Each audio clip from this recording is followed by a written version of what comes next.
2025년 12월 24일 인천지방법원 부천지원에서 1심 판결이 있었습니다.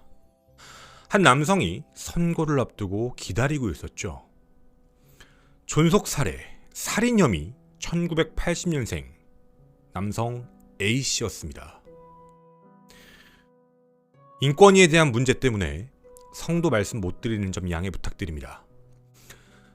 1심 선고 결과는 무기징역, 그리고 나중에 출소할 걸 대비해 15년간 위치 추적 전자장치를 부착시킨다, 이렇게 끝이 났습니다.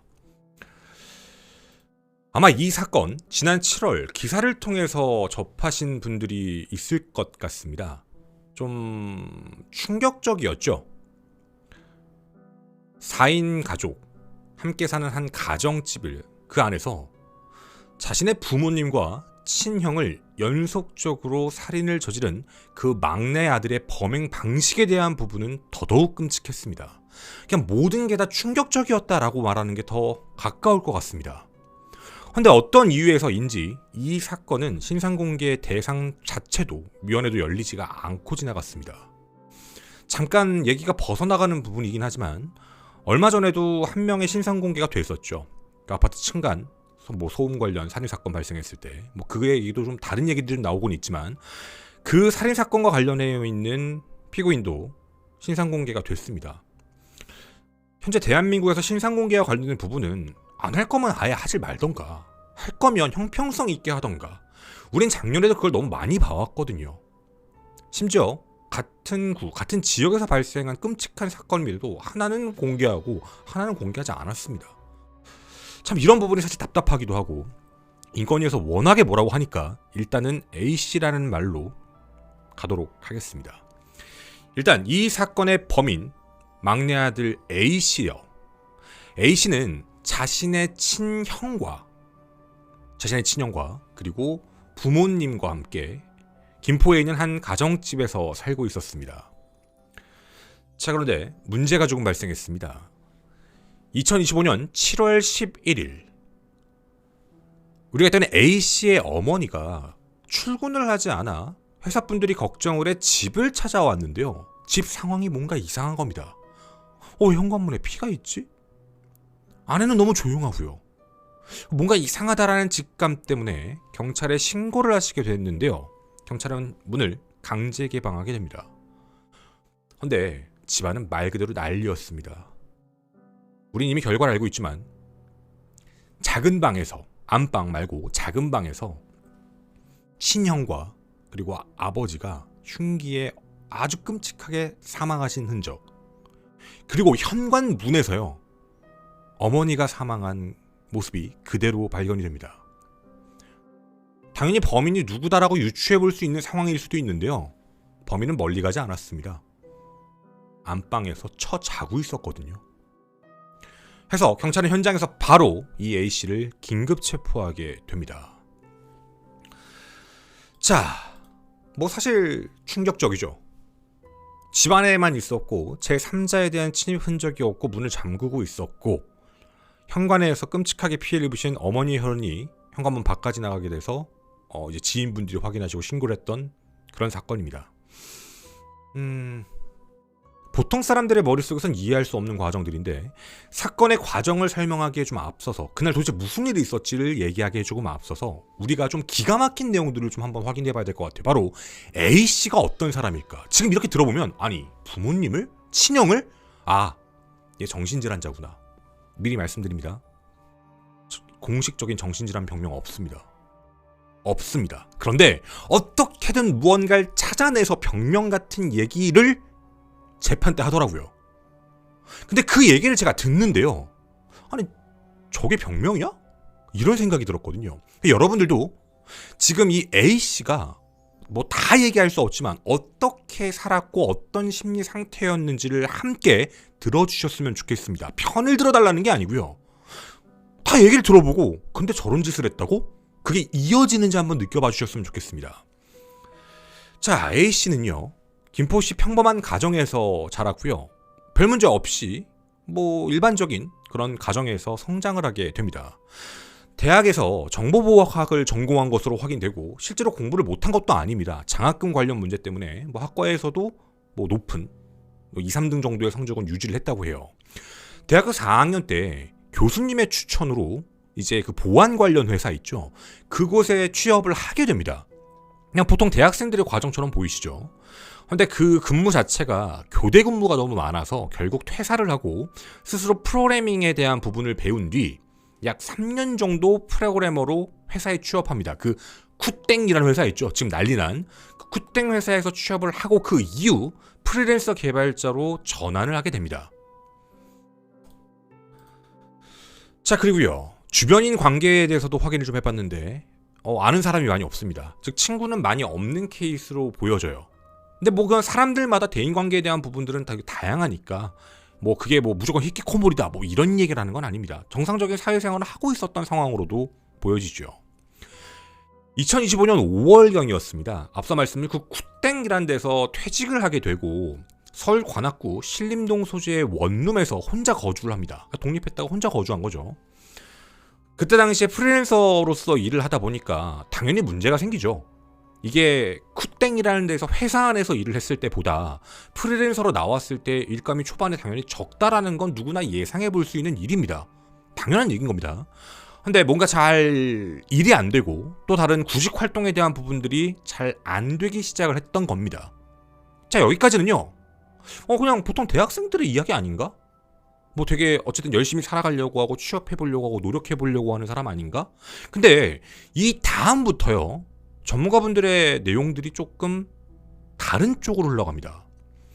이 문제 때문에 피해망상적 사고가 생기고 병명이 있는 거 아닙니다. 피해망상적 사고를 냈고 비정상적인 지각 경험 등으로 인해 일상생활이 어려워지기 시작했다. 누구 얘기요? A씨 얘기요. 병명이 있다라고 병명이 나온 게 아니고요. 그냥 그때 너무 힘들어가지고 막 망상도 해보고 막 누가 나 욕하는 것 같고 이런 경험을 했다는 얘기를 듣고 이 말이 나왔습니다. 해서 A씨는요. 원룸에 더 혼자 있다가는 안 되겠다라고 판단했는지 본가에 가서 가족들과 함께 좀 더 있다가 쉬어야 되겠다라고 생각을 합니다. 그래서 앞서 말씀드린 5월경쯤 김포에 있는 부모님 집을 향하게 되죠. 그리고 불과 2달 만입니다. 이동한 지 2달 만에 이런 끔찍한 일을 저지른 겁니다. 자, 도대체 어떤 일이 있었던 걸까요? 2025년 7월 10일 이 부모님의 집에는 누가 있죠? 부모님과 친형과 그리고 A씨 이렇게 4인 가족이 함께 있었습니다. 아침 6시였습니다. 살인사건 났냐고요? 아니요.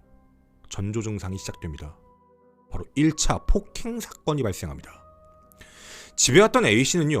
뭐 정신과 진료를 받은 기록도 없습니다. 그냥 가족들이랑 살면서요. 자기 스스로 혼자 이 진짜 이해가 안 가는 건데 쉬러 왔다고 하면서 자기 스스로 혼자 가족들에 대한 적대감과 불만이 커졌다고 표현을 합니다. 도대체 뭐 때문인지 모르겠어요. 가족들이 구박했나? 아니 일 잘하고 있다가 잠깐 쉬려고 왔던 2달의 시간인데 정말 그런 부분인 걸까? 7월 10일 오전 6시였습니다. 이 집 마당에서 A씨의 어머니가 갑자기 웁니다. 걱정돼서요. 막내 아들이 고생했고 앞으로 뭔가 좀 힘들어 보이고 되게 안쓰러워서 어머니가 눈물을 보이셨던 겁니다. 그때 A씨가요. 나 쉬러 왔는데 왜 이렇게 날 귀찮게 하지?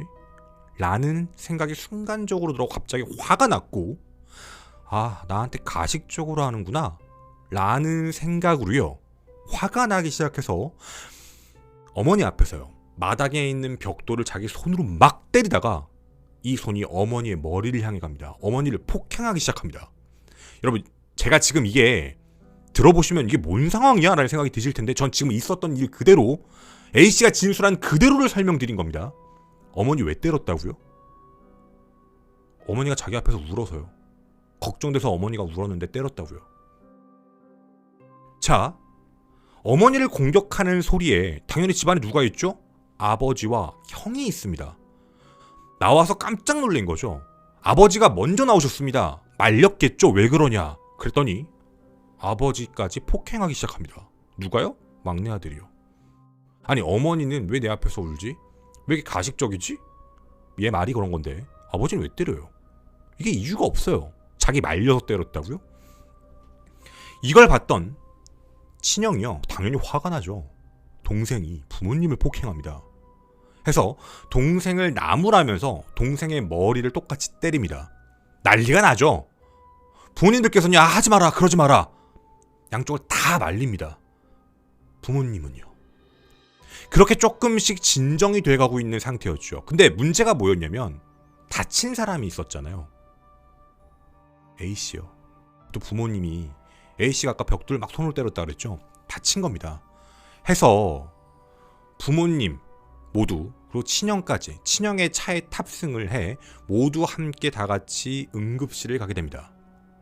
근데 어머님은 일단 빨리 이제 그 귀가를 하고 회사에 가셨어야 되는 상황이라서 일단 응급실에 도착하시고 그 이후에 먼저 귀가 후 이제 출근을 하셨던 상황이었습니다. 자, 그럼 병원에는 누가 있죠? 아버지, 친형, A씨 이렇게 3명이 있습니다. 근데 여기에 도착해서도요. 아니 여러분 입장을 바꿔보자고요. 형 입장에서 화나죠. 부모님은 당연히 걱정해서 병원에 데려가셨고 형도 걱정은 했겠지만 화가 나죠. 아니 얘가 갑자기 부모님을 공격을 하는데 이걸 누가 좋게 생각하겠습니까? 뭐라고 말할 수밖에 없죠. 당연히 말다툼이 시작된 겁니다. 또 병원에서. 근데 이때 A씨가 옷을 벗고 소란을 피웁니다. 치료 협조를 안 해요. 그냥 난리가 난 거죠. 결국엔 치료도 제대로 받지 못하는 지경까지 가게 됩니다. 결국 치료도 못 받고요. A씨, 형, 그리고 아버지. 형이 운전하는 차로 다시 집으로 돌아오게 됐죠. 이게 약 오전 10시경이었습니다. 형은 마음에 좀 걸렸을 겁니다. 그래도 동생이 그러는 건 좀 잘못됐잖아요. 적당히 타일르고 훈계도 했었어야 되는 상황일 겁니다. 자, 근데 여기 상황이 되게 좀 이상한데요. 형은 일단 아버지 먼저 들어가세요 라고 얘기하고 아버지가 먼저 집으로 들어가십니다. 그리고 둘은 같이 집으로 들어간 게 아니라 여기를 A씨가 제대로 얘기하지는 않는데 약 30분에서 1시간 정도 형이 차를 타며 그 근교를 빙글빙글 돕니다. 무슨 얘기를 했겠죠. 어떤 이야기를 나눴을까요? 우린 보통 당연하게 생각할 수 있습니다. 여기서 A씨가 경찰 진술에 뭐 형이 나를 어디로 끌고서 패어요 때렸어요. 아무것도 없습니다. 그럼 뭐 다친 흔적이 있어야죠. 아무것도 없거든요. 그냥 얘기만 나눴다라고 진술이 되어 있는 건데 무슨 얘기를 나눴을까요? 형이 할 수 있는 얘기요. 너 왜 그랬는데? 그래도 그건 아니지 않냐? 그거 잘못된 거다. 너 왜 그러냐? 정신 좀 차려라. 이거 잘못된 거야. 이거 너무 당연한 얘기인 겁니다, 여러분. 형이 그런 얘기를 분명히 했을 겁니다. 자, 그리고 여러분께 한번 질문을 드려볼게요. 형이 여기서 어떻게 마무리를 지었을까요? 둘이 막 싸우고 말다툼하고 난리를 부렸을까요? 전 그렇게 생각 안 해요. 형이 이런 행동을 했다라고 얘기를 한다는 건 분명히 어느 잘 풀고 그러지 말아라 라고 좋게 얘기하고 집으로 돌아왔을 거라고 저는 생각합니다. 사실 그게 가장 합리적인 부분이고 흐름상 그렇잖아요. 형이 그 자리에서 쌍욕하면서 막 뭐라고 했거나 이러고 싸우고 왔으면 분명히 그렇게 얘기했을 텐데. 자, 그런데요. 여기서 폭행은 끝난 걸로 생각을 했습니다. 자, 2025년 7월 10일 오전 6시에 발생한 일. 그리고 집에 10시 30분경 딱 들어왔죠. 형과 함께 이야기를 맞춰놓고 이제 집으로 들어오게 됩니다. 근데 이때 A씨가 살인을 다짐하게 되는 계기가 발생했다고 합니다. A씨 말입니다. 10시 30분에 집에서요. 형이 자기한테 오더니 다음에 또 부모님 때리면 너 죽여버린다 라고 얘기를 했다고 합니다. 제가 이게 되게 이상하다고 느꼈거든요. 이상하지 않나요? 이 얘기 할 거면 언제 해야 돼요? 이건 제 생각이에요. 이건 수사기관에, 왜냐면 이 현장은 다 돌아가셨습니다. 누구의 진술밖에 없죠? A씨 진술밖에 없어요. 만약 이 얘기를 한다면 어디가 더 가까웠을까요? 저는 그렇게 생각합니다. 자동차 아니요. 부모님 안 계셨던, 부모님 먼저 들여보냈잖아요. 차라리 부모님 먼저 들여보내고 차로 운전하면서 너 한 번만 더 부모님처럼 죽여버린다? 라고 얘기를 했다고 하면 조금 더 이해가 좀 상황상 합리적인데 그 안에서 아무 일도 없고 집 안으로 들어와서 갑자기 형이 동생한테 밖에서 얘기 잘하고 들어온 것 같은데 다음에 또 부모님 때리면 너 죽여버린다? 이 얘기를 듣고 A씨가 혼자 집에서 나가서 근처를 산책했다고 합니다. 또 그러면서 죽여야겠다고 다짐을 했다고 해요. 이게 자기가 살인을 하게 된 이유다라고 합니다. 제가 만든 말이 아니고요. 이거 A씨 진술입니다. 자, 그리고요. 휴대폰으로 검색을 했는데 그때 정신병, 살인, 강남 묻지마 살인 사건, 정신이상 일가족 5명 살해 이런 기사들을 보고 다닙니다. 자, 여기서 하나 또 한 가지 생각할 질문. 뭐 때문에 화가 났다고요? 형이 그런 얘기를 해서 화났다 그랬죠. 그럼 공격 대상 누구죠? 형이에요. 근데 A씨는요. 형과 부모님을 다 죽이겠다고 마음을 먹었답니다. 이거 지금 저 진짜 앞뒤가 안 맞는다고 생각이 들거든요. 물론 이 내용이 다 지금 인정이 됐어요. 왜냐면 나머지 분들 다 돌아가셨거든요. 안에 있었던 상황이나 그런 부분들에 대해서는 A씨 진술에 의존할 수밖에 없으니까. 근데 저는 이게 앞뒤가 너무 안 맞는다라는 생각이라서 지금도 조금 이상해요. 자, 그리고 집으로 돌아온 A씨는 연속살인을 시작합니다. 오전 11시 일단 집에 들어오자마자 A씨는요. 주방에 있는 식칼을 들고 범행을 시작하는데요. 일단 진술은 이렇게 시작합니다. 작은 방에서 컴퓨터를 하고 있던 친형 뒤로 다가가서 무려 25번의 공격을 가합니다. 어느 부위인지는 얘기 안 하겠습니다. 그리고 25번을 공격하는 도중에 소리를 듣고 깜짝 놀란 아버지가 계셨죠. 아버지가 방으로 뛰어들어오셨는데 아버지도 공격합니다. 해서 두 분 다 돌아가시게 됩니다. 저는요. 여기서 좀 이상한 부분이 하나 있었거든요. 자, A씨는 분명 그렇게 얘기했죠. 처음에 화가 났던 이유가 누구였죠? 지 말로는 엄마였죠. 근데 그것도 참 이해가 안 가지만 그 이후에 자기가 화가 났던 누구였죠? 자기가 화가 나게 했던 건 형이었죠. 근데 아버지를 공격할 이유가 도대체 뭐지라는 생각이었거든요. 야, 아버지 얘기가 없어요. 아버지를 왜 공격했지? 자, 그리고 하나. 대부분 이런 범행을 저지를 때 범죄자들이 머리를 씁니다. 얘도 미리 검색을 다 했다고 했죠. 얘가 방 안에서, 집 안에서 누구 먼저 공격했죠? 아버지 아닙니다. 형부터요. 왜냐면 형이 가장 위험한 대상이거든요. 자기의 범행에 대한 부분에서 가장 큰 저항을 이미 부딪혀본 사람입니다. 그래서 형을 먼저 공격하고 그 이후에 자기보다 힘이 약한 부모님을 공격하겠다. 이게 머릿속에 들어가 있던 거라고밖에 생각을 못하죠. 밖에 나가서 그 생각을 분명히 했을 겁니다. 자, 이렇게 오전 11시경 집안에서 친형과 그리고 아버지를 끔찍하게 살해합니다. 그리고 뭐 했냐고요? 흉기를 들고요. 현관문 앞에 앉아 있습니다. 왜냐면 어머니가 일 마치고 들어올 때까지요. 기다리려고요. 어머니는 오전 1시 10분경 귀가하십니다. 낮 1시 10분이요. 알고 있었던 거죠. 곧 엄마가 온다. 어머니가 집으로 들어오자마자 무려 47번의 공격을 가합니다. 그리고 어머니의 머리 부분까지 심각한 공격을 하게 됩니다. 그래서 어머니 현관에서 사망하셨죠. 이런 끔찍한 일을 저질렀던 A씨는요. 그 이후 범행 도구를 물에 씻은 뒤 다시 원래 자리에 넣어두고요. 옷을 갈아입고 집에서 그냥 쉬었다고 합니다. 지금 여러분이 들으신 이 사건은요.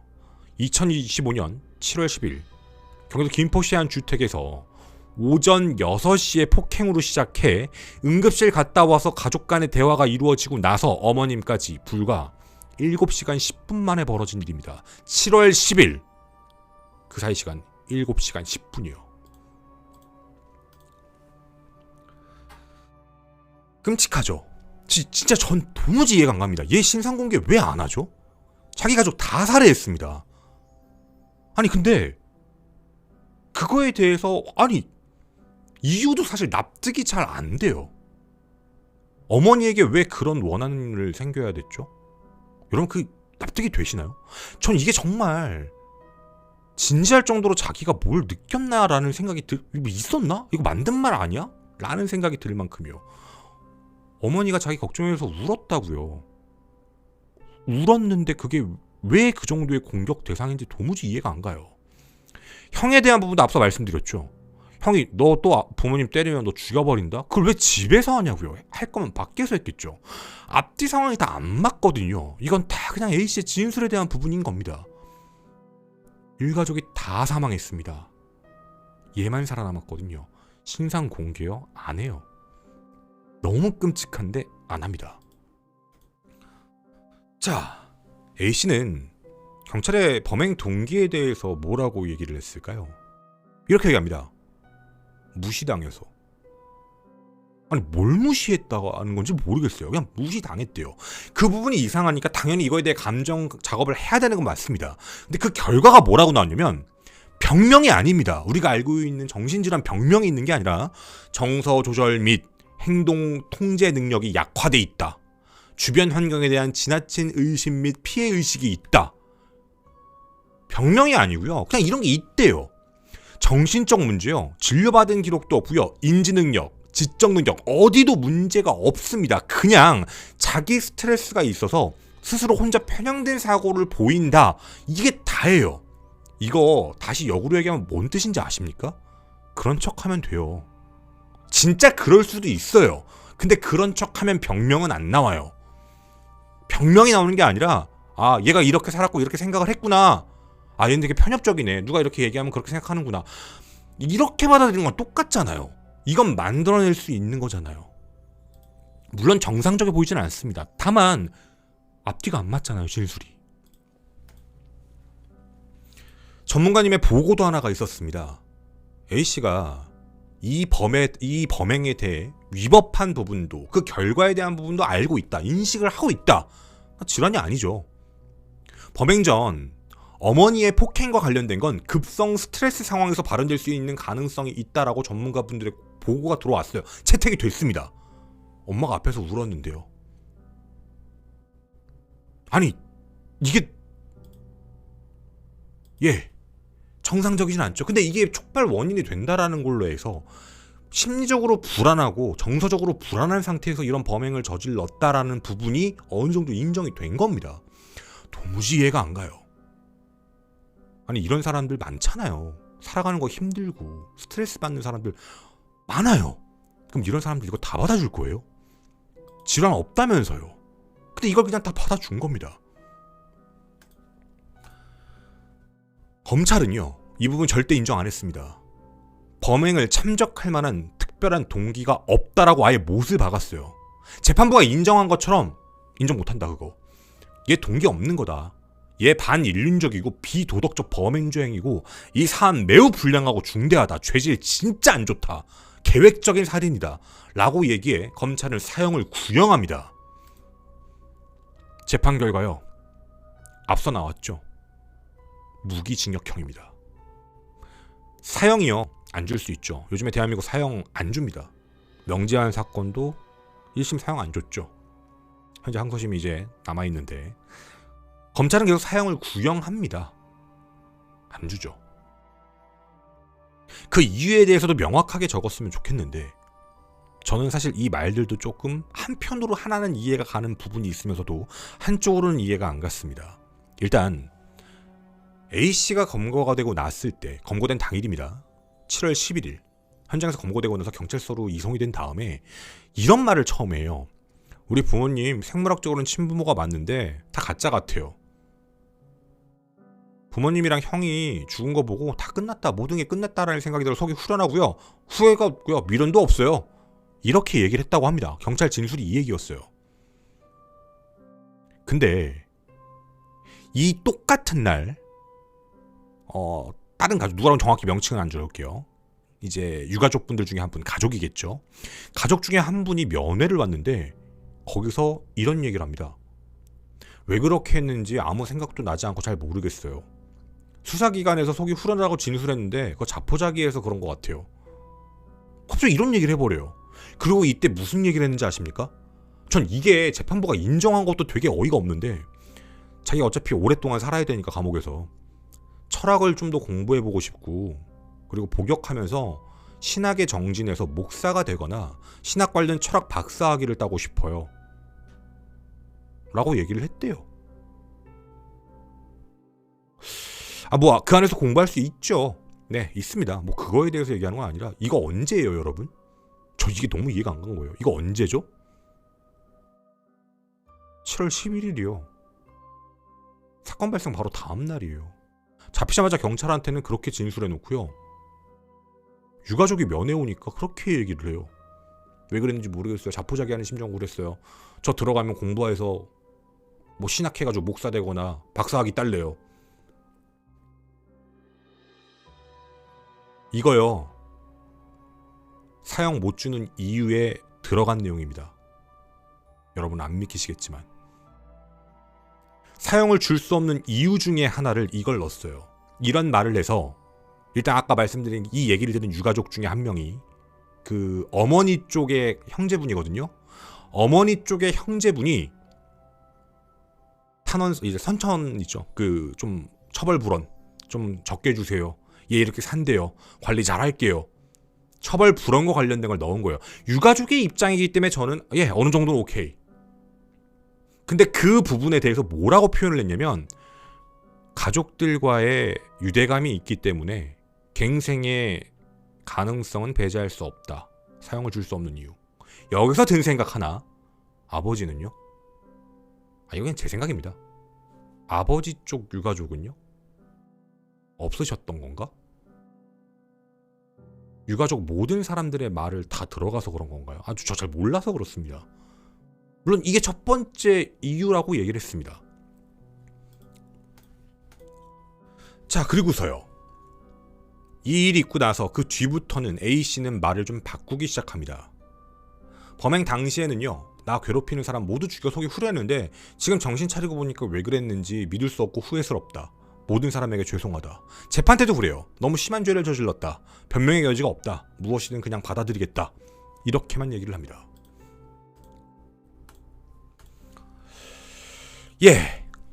사형을 줄 수 없는 이유.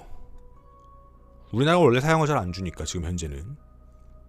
분명 끔찍한 범행이라는 건 재판부도 인정했습니다. 특히 어머니까지 2시간을 기다렸다가 공격했다는 건 단순한 우발적 범행이라고 보기도 어렵다라고 얘기했어요. 그러니까 우발 범행은 아니다라고 재판부가 얘기를 했거든요. 그런데 그대로 읽어드리겠습니다. 범행의 결의 자체는 불안정한 직장생활, 구직활동 등으로 인하여 발생한 피해, 망상적 사고 또는 정서적 혼란으로 인한 인지, 행동 통제력 약화로 인해 발생한 것으로 볼 여지가 있고, 범행에 앞서 치밀한 계획을 세웠던 것으로 보기는 어렵다. 자, 저 처음 보는 멘트였습니다. 우발적 살인은 아닌데, 그럼 계획적 살인인데 치밀한 계획은 아닌 것 같아. 전 이것도 나누더라고요. 좀 놀랬어요. 그러니까 저도 좀 놀랬습니다. 검찰이 조사하고 말한 대로 우발적 건 아니지. 이건 계획이 맞지. 준비해서 들어가 공격했으니까. 근데 그 범행에 앞서 치밀한 계획은 아닌 것 같아. 계획과 치밀한 계획을 나누더라고요. 모르겠어요. 여러분의 판단을 저는 기다릴 거기 때문에 제가 생각하는 게 정답은 절대 아니니. 그리고 이런 범행의 동기 일부분을 인정해줬죠. 자, 앞서 말씀드린 제가 뭐라 그랬죠? 질병명 없습니다. 범행의 결이라는 말 뺄게요. 불안정한 직장생활, 구직활동 등으로 인하여 발생한 피해망상적 사고 또는 정서적 혼란으로 인한 인지행동 통제력의 약화. 이거 대한민국 사람들한테 일반적인 사람들한테 갖다 붙이면 다 되는 얘기 아니에요? 불안하죠. 스트레스 받죠. 하다못해 대학 입시 공부할 때도 그래요. 명절 때 와가지고 너 올해 대학 어디 갈 거니? 스트레스 받죠. 불안하죠. 시험 보기 전에 멘탈 나가죠. 떨어지면 큰일 나죠. 다 겪어요. 이 얘기는 특별한 거예요. 얘에게는 그게 특별한 건, 인간이라면 누구나 다 겪는 과정들이에요. 그건 정신질환이 아니잖아요. 다 겪는 일들인 거잖아. 왜 얘 말만 듣고 얘 말만 믿고 그렇게 움직여? 얘 정신질환 없다고요. 근데 마치 그때 당시 그런 게 있어서 그것 때문에 사형 줄 수 없어. 그게 왜 이유로 들어가야 되는지 이해할 수가 없어요. 일가족을 3명을 살해했는데 사형을 줄 수 없는 판결을 내리셨죠. 여기서도 그랬거든요. 이 재판 결과에서도 과거 사형이 확정된 다른 사건들 있죠. 사형이었다가 최종적으로 무기징역된 감형됐던 사건들하고 고려해보면 이게 꼭 사형이어야 될 이유는 없다라고 얘기를 또 했어요. 이제 대한민국에서 일가족 살해해도요, 이런 쪽으로 살해하잖아요. 사형 못 줘요. 이게 판례거든요. 누가 만든? 1심 재판부가 만든 판례예요. 이게 안 깨지고 2심으로 가잖아요? 그럼 이게 판례가 되고요. 이게 확정 판결되면 확정 판례가 돼버려요. 대한민국은요, 일가족을 다 살해해도요, 정신질환이 없는데도요, 아주 스윗하게요, 누구나 살면서 스트레스를 받을 수 있는 얘기에 대해서 강하게 얘기하면 정상 참작을 해줍니다. 사형 못 줘요. 그럼 도대체 대한민국에 뭘 해야 사형을 주죠? 명제한도 안 주는데요. 사형을 줄 수 없다라는 걸 차라리 다른 판사님들처럼 솔직하게 적어주시면 이해할 수 있어요. 다른 판사님들은 사형을 줘야 되는데 사형을 못 주는 이유에 대해서 이렇게 쓰시는 분이 있습니다. 대한민국 현재 사형 집행을 하지 않는다. 사형을 선고해버리면 이 사형수는 미결수 신분, 사형 집행이 안 되니까 그 신분으로 교도소에 가게 되고, 그로 인한 교도관들의 통제력에 대해서 위험이 생기죠. 지 맘대로 사니까요. 얘는 뭐 노동, 노역 이런 것도 안 해요. 얘가 무슨 교화가 필요해요. 사형수인데. 사형수는 교화 작업이 필요가 없어요. 지가 원하면 하는 거고 아니면 안 해도 돼요. 이런 애가 그 안에 들어가면 교도관들도 당연히 복잡해지죠. 일이 힘들죠. 그냥 던져놔버리고 니들이 알아서 해버려. 이렇게 되는 꼴이 되니까 그런 것 때문에 안 된다. 차라리 대한민국에 가석방 없는 무기징역형이라도 존재한다면 그거라도 내리고 싶다라고 표현하시면서 판결문 쓰시는 판사님들이 요즘에 엄청 많아지셨어요. 그러니까 법을 수정하고 고치고 만들고 하는 사람들에게도 하소연하는 얘기거든요. 근데 지금 이 판결문을 차라리 그렇게 쓰던가, 사형을 줄 수 없는 이유를 너무 스윗하고 이상하게 써버린 거예요. 전 도무지 이해할 수가 없어요. 뭘 이렇게 많이 받아줘요. 진술도 이상한데. 그리고 판사님의 이 말은 전 더더욱 인정할 수 없습니다. 자신이 사형이냐 무기징역이냐로 고민할 때 먼저 돌아가신 A씨의 부모님이 아들을 하늘에서 보기 원할지, 다시 참여하고 인생을 살아가길 원할지를 생각했다. 그래서 A씨의 생명을 박탈하기보단 그 외의 벌로서 가장 중한 무기징역을 선고한다. 평생 사망한 숨진 가족들에게 속죄하고 살아가는 게 맞다고 생각한다. 네가 뭔데요? 아니, 이 말 하지 마시든가요. 네가 뭔데요? 부모님의 마음, 본인의 마음 아니에요? 본인의 마음으로 뭐가 좋을지에 대한 생각을 하는 거 아니에요? 그럼 역으로 얘기할게요. 본인의 말대로면 그 정도로 자식을 사랑하는 부모님이에요. 자기를 죽였는데도요, 앞으로 찬양하고 인생을 잘 살았으면 좋겠어라고 생각하실 만큼 그렇게 어마어마하게 생각을 하신 부모님이세요. 그런 부모님을 A씨가 죽였다고요. 뭔 이유요? 자기 앞에서 눈물 흘렸다고요. 이게 맞아요, 형평성에? 전 도무지, 그럼 이게 맞는 얘기인 건가요? 아니, 무슨 절대적 신의 권력에 있다고 생각을 하는 건지, 돌아가신 망자의 생각을 본인이 왜 판단하는데요? 그럼 하나 더 얘기해 볼게요. 형은요? 왜 이 말에 형은 없어요? 형은 하늘에서 보기 원할지에 대한 답은 못하는 거예요? 부모님이 아들을 하늘에서 보기 원할지, 그리고 피고인 A씨의 형도 그럴지, 그 얘기는 왜 안 해요? 형은 왜 싹 빼죠? 형은 안 그럴 것 같아서?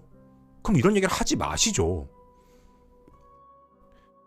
제가 오늘 이 사건을 여러분에게 전달했던 이유는, 앞서도 뭐 신상공개 얘기도 잠깐 했고 인권 얘기도 했지만, 저는 이 사건의 순서와 관련돼서 A씨의 진술에 대한 부분에서 뭔가 좀 이상하다는 느낌을 너무 많이 받았고, 그리고 그 부분에 대해서 뭐 다 판단할 수는 없으니까. 근데 이 부분에 대해서 판결을 내렸던 그 재판부에게도 너무너무 궁금했어요. 이게 무슨 판결이지 싶어서요. 그러면 이제 대한민국에서는요, 연속적으로 사람을, 그것도 친족을 3명을 연쇄살인해도요, 절대로 사형이 나올 수 없어요. 왜요? 정신질환자가 그렇게 되면 이 사건 때문에 사형 못 주거든요. 이건 정신질환자가 아닌데. 지금 이 사건이요, 정신질환자가 아닌 그냥 힘든 사람, 스트레스가 많은 사람이 그렇게 했는데도 사형을 못 줘요. 그럼 나머지 사건도 다 안 줘야죠. 전 이 판례가 맞는 건지 지금도 의아합니다. 그리고 이 사건 A씨의 말대로면 A씨가 그랬거든요. 자기는 다 달게 받아들이겠다라고. 결심 때 최우준수 때 그렇게 얘기했으니까. 물론 검찰에서 항소할 수도 있습니다.